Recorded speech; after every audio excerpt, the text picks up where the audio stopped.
ጤና ይስጥልኝ የአቢሲኒያ ዛሬ ተከታታዮች፣ ዛሬ ግንቦት 2026 ዓ.ም በአገራችንና በዓለም ዙሪያ የተሰሙ አበይት አስደንጋጭ መረጃዎችን እነሆ። በፊንቴክ ኢንቨስትመንት የማጭበርበር ወንጀል የተጠረጠሩ አርቲስቶችና ቲክቶከሮች በቀጠሯቸው መሰረት ዛሬ ፍርድ ቤት ቀርበው ነበር።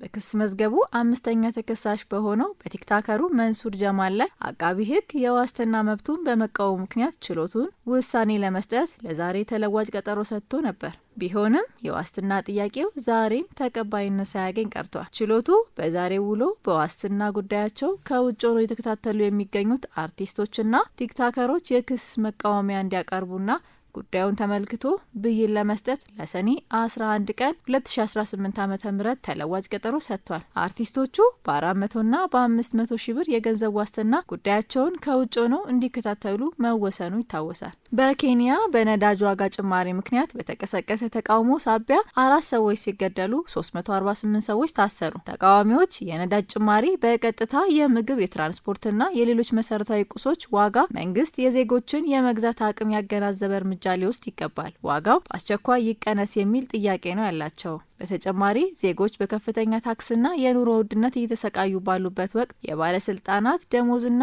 የመንግስት አስተዳዳሪ ወጪዎች አለመቀነሳቸው ህዝቡን አስቆጥቶታል። ስለዚህ መንግስት የራሱን ወጪ እንዲቀንስና ሙስናን እንዲዋጋ እየጠየቁ ነው። የነዳጅ ዋጋ ጭማሪን በመቃወም ዛሬ በተደረገ ሰልፍ ላይ 4 ሰዎች መገደላቸውንና 30 ሰዎች መቁሰላቸውን የሀገር ውስጥ ጉዳይ ሚኒስተር ሲኤስ ኪፕቹምባ ሙርኮመን አሳውቀዋል። የእነዚህ 4 ሰዎች ህይወት ያለፈበት ሁኔታ ለማወቅ ምርመራ መጀመሩንና እጃቸው ያለበት አካላት ሙሉ በሙሉ ለህግ እንዲቀርቡ ሚኒስተሩ ገልጿል። 348 ተጠርጣሪዎች በቁጥጥር ስር መዋላቸውንም አመልክተዋል። ከተቃውሞ በስተጀርባ ማንነታቸው ያልታወቁ ፖለቲከኞች የገንዘብ ድጋፍ ያደረጉላቸው ወሮበሎች ሰልፉን ለገዛ ጥቅማቸው ለማዋል ሰርገው ገብተዋል ሲሉ ሚኒስተሩ ተናግረዋል። አክለውም የተቃውሞውን ስኬት በሰዎች ህይወት መጥፋት የሚመዝኑ ፖለቲከኞች መኖራቸውን እጅግ የሚያሳዝን የወረደ የፖለቲካና የራስ ወዳድነት መገለጫ ነው ብለዋል። በንግድ ተቋማት ላይ ዘረፋ መፈጸሙንና የንብረት ውድመት መድረሱን የገለጹት ሚኒስተሩ መኪናዎችን ማቃጠል ተግባርም ተፈጽሟል። ይህ ከተቃዋሚዎች ጋር የሚገናኝ የህገ ወጦች ወይም ወንጀለኞች ተግባር ነው ሲሉ ተናግረዋል። ተቃውሞ ምክንያት ከፍተኛ የትራንስፖርት መስተጓጎል አጋጥሞ ውሏል። አብዛኞቹ የህዝብ ትራንስፖርት አሽከርካሪዎች የነዳጅ ዋጋ እስካልቀነሰ ድረስ ስራ እንደማይጀምሩ በመግለጻቸው ሳቢያ ብዙዎች ወደ ስራ ቦታቸው በእግራቸው ለመጓዝ ተገደዋል። አንዳንድ ትምህርት ቤቶችም በዚሁ ምክንያት ዝግ ሆነው ውለዋል። ከሰዓት በኋላ ግን የተዘጉ መንገዶች ተከፍተዋል። በኬንያ ነዳጅ ምን ያህል ጨመረ? የኬንያ ነዳጅና የኢነርጂ ቁጥጥር ባለስልጣን ኢፒአርኤ ይፋ ባደረገው መረጃ መሰረት በነዳጅ ላይ የጨመረ ዋጋ ይህን ይመስላል። ናፍጣ በ1 ሊትር ላይ 46 ከ29 የኬንያ ሺሊንግ ጨምሯል። ይህ የ23.5 ታሪካዊ የተባለ ከፍተኛ ጭማሪ ነው። አሁን በኬንያ 1 ሊትር ናፍጣ 242.92 የኬንያ ሺሊንግ 295.91 ብር ደርሷል። የቤንዚን ወይም ፔትሮል በ1 ሊትር ላይ 16.65 የኬንያ ሺሊንግ ጨምሯል፣ ወይም የ8.4 ጭማሪ። 1 ሊትር ቤንዚን 214.25 የኬንያ ሺሊንግ 261.28 ብር ገብቷል። መረጃውን ከሮይተርስና ሲቲዝን ቴሌቪዥን ነው የወሰድ ነው። የመካከለኛ ምስራቅ ጦርነትን ተከትሎ በሀገር አቀፍ ደረጃ የተፈጠረውን የነዳጅ አቅርቦት እጥረትና የስርጭት ችግሮችን ለመቆጣጠር በሚል በሲዳማ ክልል ግብረ ኃይል ተቋቁሞ ባስቀመጠው ውሳኔ መሰረት ነዳጅ በኩፖን ሲሰራጭ ነበር። ማንኛውም የመንግስት የሆነ የግል ተሽከርካሪ ያለ ኩፖን ነዳጅ መቅዳት የማይችል ሲሆን በየማደያውና በኩፖን ማውጫ ቦታዎች ረጃጅም የተሽከርካሪዎችና የሰዎች ሰልፍ ነበር። ግብረ ኃይሉ ባካሄደው ስብሰባ ከግንቦት 10 ቀን 2018 ዓ.ም ጀምሮ የኩፖን ስርዓቱ እንዲያበቃ ወስኗል።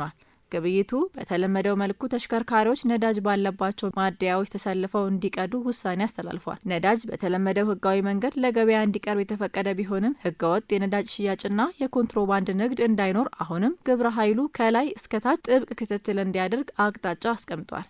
የኤአይ መተግበሪያዎች የሰው ልጅን የማሰብና የመመርመር አቅም ሊያዳክሙ ይችላሉ ተባለ። ሮያል ኦብዘርቫቶሪ ግሪንዊች ለጥያቄዎችና ውስብስብ ችግሮች ፈጣን ምላሽ የሚሰጡ የሰው ሰራሽ አስተውሎት ወይም ኤአይ መተግበሪያዎች በከፍተኛ ፍጥነት እየበዙ መምጣታቸው የሰው ልጅ የማሰብ አቅም ሊያዳክሙ እንደሚችሉ በዩናይትድ ኪንግደም የሚገኘው ጥንታዊ የሳይንስ ተቋም ሮያል ኦብዘርቫቶሪ ግሪንዊች አስጠነቀቀ። የተቋሙ ተቆጣጣሪ ሮያል ሙዚየም ግሪንዊች ዳይሬክተር ፓዲ ሮጀርስ ለቢቢሲ በሰጡት ማብራሪያ በኤአይ ላይ የሚኖር ሙሉ በሙሉ የሆነ ጥገኝነት ማስወገድ እንደሚገባ አሳስበዋል። ዳይሬክተሩ በፍጥነት ለሚመጡ መልሶች ላይ ብቻ መተማመን ከእውቀት፣ ሙያዊ ብቃትና ፈጠራ መሰረት የሆኑትን የመጠየቅና የመመርመር ልምዶች እንዲጠፉ የማድረግ አደጋ አለው ብለዋል። የሰው ልጅ ለጥያቄዎች መልስ ለማግኘት በራሱ ጥረት ሲመረምር ያልተጠበቁ ጠቃሚ መረጃዎች ላይ ይደርሳል። የኤአይ ፈጣን ምላሾች ግን ይህንን የምርምር ጉዞ ያጠፉታል። ለምሳሌ ቀደምት የከዋክብት አጥኚዎች ያከማቿቸውን መረጃዎች ከ150 ዓመታት በኋላ ላለንበት የምድር ጉዞ ትልቅ ሀብት መሆን ችለዋል ሲሉ አክለዋል። እንደ ዊኪፒዲያ ያሉ የቀድሞ መገልገያዎች ተጠቃሚ ወደ ዋናው መረጃ ምንጭ ሄዶ የእውነተኛነቱን እንዲያረጋግጥ ይረዱ ነበር። የኤአይ መገልገያዎች ግን ዝግጁ መልስ ስለሚሰጡ ሰዎች መረጃን በራሳቸው የመመርመር ልምዳቸው እንዲቀንስ ያደርጋሉ ብለዋል። በጽሁፍ፣ በምስል፣ በቪዲዮና በድምጽ የሚሰሩ የኤአይ መገልገያዎች አሁንም በከፍተኛ ፍጥነት እያደጉ ይገኛሉ።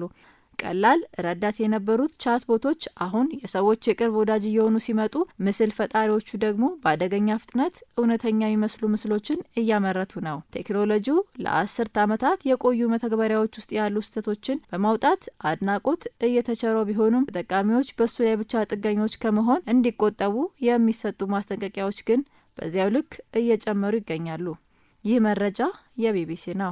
በኤምሬትስ የኒውክሌር ጣቢያና በሳውዲ አረቢያ ላይ የድሮን ጥቃቶች መሰንዘራቸውን ተከትሎ የነዳጅ ዋጋ ጨመረ። በመካከለኛው ምስራቅ በከፍተኛ ደረጃ እያገረሸ የመጣው ቀጠናዊ ውጥረት ተከትሎ የተባበሩት አረብ ኤምሬትስ እና ሳውዲ አረቢያ የድሮን ጥቃቶች እንደተሰነዘረባቸው አስታውቀዋል። የኤምሬትስ ባለስልጣናት እንደገለጹት በባራካህ የኒውክሌር ኃይል ማመንጫ ጣቢያ ላይ ያነጣጠረ የድሮን ጥቃት ተሰንዝሯል። የተሰነዘሩት 3 ድሮኖች ሲሆኑ 2ቱ በአየር ላይ የተመቱ ሲሆን ሶስተኛው ድሮን ግን ከጣቢያው አጥር አቅራቢያ የሚገኝ የኤሌክትሪክ ጄኔሬተር ላይ በመውደቁ እሳት አስከትሏል። ሰው ላይ ጉዳት አልደረሰም። ጥቃቱ ከየት እንደተፈጸመ እያጣሩ ነው። ሳውዲ አረቢያ ደግሞ ከኢራቅ የአየር ኃይል አቅጣጫ ወደ ሀገሯ የገቡ 3 ድሮኖችን መታ መጣሏን አስታውቃለች። ሳውዲ መልስ ጥቃቶችን የሚቀጥሉ ከሆነ ወታደራዊ ምላሽ ልትሰጥ እንደምትችል ጥብቅ ማስጠንቀቂያ አስተላልፋለች። ዛሬ በባህረ ሰላጤውና በሆርሙዝ ሰርጥ አካባቢ ሰፊ ግጭት ሊቀሰቀስ ይችላል የሚል ስጋት በገበያው ላይ በመፈጠሩ የዓለም የነዳጅ ዋጋ ከፍተኛ ሁኔታ ጨምሯል። በታዳጊዎችና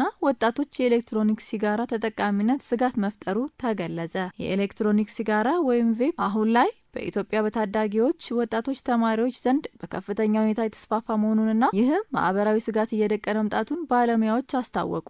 ተጨማሪ መረጃዎች ቻናላችን ላይክ እና ሰብስክራይብ በማድረግ እንዳይረሳ። ነገ በሌላ መረጃ እስክንገናኝ ቸር እንቆይ።